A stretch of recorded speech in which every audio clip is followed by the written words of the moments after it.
ಉಪೇಂದ್ರ ಅವರು ಡೈರೆಕ್ಷನ್ ಮಾಡಿರೋ ಅಷ್ಟು ಸಿನಿಮಾಗಳಲ್ಲಿ ಎಲ್ಲ ಪ್ರೇಕ್ಷಕರಿಗೂ ತಲೆಗೆ ಹುಳ ಬಿಟ್ಟಿದ್ದಾರೆ.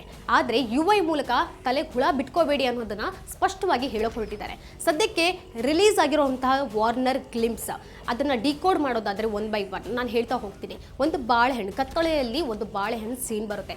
ಬಾಳೆಹಣ್ಣಿಗೋಸ್ಕರ 1,000 ಜನ ಅದ್ರ ಮೇಲೆ ಬೀಳ್ತಾರೆ, ನನಗೆ ಬೇಕು ಅಂತ. ಅಂದರೆ ಮೂಲಭೂತ ಸೌಕರ್ಯಗಳು ಇಲ್ಲಿ ಲ್ಯಾಕ್ ಆಫ್ ನಮಗೆ ಏನು ಊಟ ಸಿಗ್ತಿಲ್ಲ ಅನ್ನೋದನ್ನ ಅಲ್ಲಿ ಸ್ಪಷ್ಟವಾಗಿ ತೋರಿಸ್ತಾ ಇರುವಂಥದ್ದು. ನೆಕ್ಸ್ಟ್ ಸೀನ್ ಬರೋದಾದರೆ ಗ್ಯಾಜೆಟ್ಸ್, ಅಂದರೆ ನಮಗೇನು ಮೊಬೈಲ್ ಅನ್ನೋವಂಥದ್ದು, ಇಂಟರ್ನೆಟ್ ಅನ್ನೋವಂಥದ್ದು ಎಷ್ಟು ಫ್ರೀಯಾಗಿ ಸಿಗ್ತಾ ಇದೆ. ನಾವು ಅವಶ್ಯಕತೆನೇ ಇಲ್ಲ, ಅದಕ್ಕೋಸ್ಕರ ಹೊಡೆದಾಡ್ತಾ ಇದ್ದೀವಿ. ಆದರೆ ಅವಶ್ಯಕತೆ ಇರೋ ಹಸಿವಿಗೋಸ್ಕರ ನಾವು ಹೊಡೆದಾಡ್ತಾ ಇಲ್ಲ ಅನ್ನೋವಂಥದ್ದನ್ನು ಇಲ್ಲಿ ಸ್ಪಷ್ಟನೆಯಾಗಿ ತೋರಿಸಿರುವಂಥದ್ದು. ನೆಕ್ಸ್ಟ್ ಶಾಟ್ ಮಂಗಳ ಗ್ರಹ, ಅಂದರೆ ಮಂಗಳ ಗ್ರಹಕ್ಕೆ ಹೋಗಿ ಆವಿಷ್ಕಾರ ಮಾಡ್ತಿರೋವಂಥ ಎಲ್ಲರೂ ಇಲ್ಲಿ ಒಂದು ರಸ್ತೆ ಗುಂಡಿನ ಮುಚ್ಚೋಕ್ಕಾಗ್ತಿಲ್ಲ ಅನ್ನೋಂಥದ್ದನ್ನು ಬಹಳ ವ್ಯಂಗ್ಯವಾಗಿ ಹೇಳಿರೋವಂಥದ್ದು.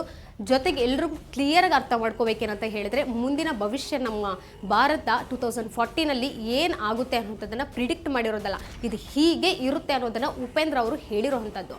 ಈ ಸೀನ್ ಅದಾದಮೇಲೆ ಮಂಗಳ ಗ್ರಹ ಏನು ನಾವು ನೋಡ್ತೀವಿ, ಒಂದಷ್ಟು ಹುಡುಗರು ಕೂತ್ಕೊಂಡು ಮೊಬೈಲಲ್ಲಿ ನೋಡ್ತಾ ಇರ್ತಾರೆ, ನೋಡೋ ಎಲ್ಲಿಗೆ ಹೋಗ್ತಾ ಇದೆ ಅಂತ ಹೇಳ್ತಾರೆ.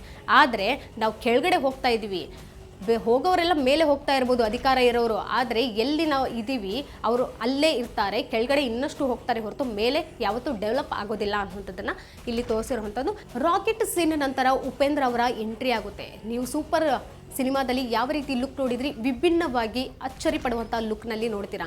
ಆದರೆ ಈ ಸಿನಿಮಾದಲ್ಲಿ ಉಪೇಂದ್ರ ಅವರು ಹೀರೋನ ವಿಲನ್ ಅನ್ನೋಕ್ಕಿಂತ ಹೆಚ್ಚಾಗಿ ಅವ್ರ ಪಾತ್ರದಲ್ಲಿ ಎಷ್ಟು ಗಟ್ಟಿತನ ಇದೆ, ಅವ್ರು ಏನು ಹೇಳೋಕೆ ಹೊರಟಿದ್ದಾರೆ ಕತೆ ಮೇಲೆ ನಿಲ್ಲುತ್ತೆ ಹೊರತಾಗಿ ಉಪೇಂದ್ರ ಅವರ ಲುಕ್ಸ್ನ ಪ್ರೇಕ್ಷಕರು ಎಲ್ಲರೂ ಮರೆತು ಹೋಗ್ತಾರೆ ಅಂತ ಅನಿಸುತ್ತೆ.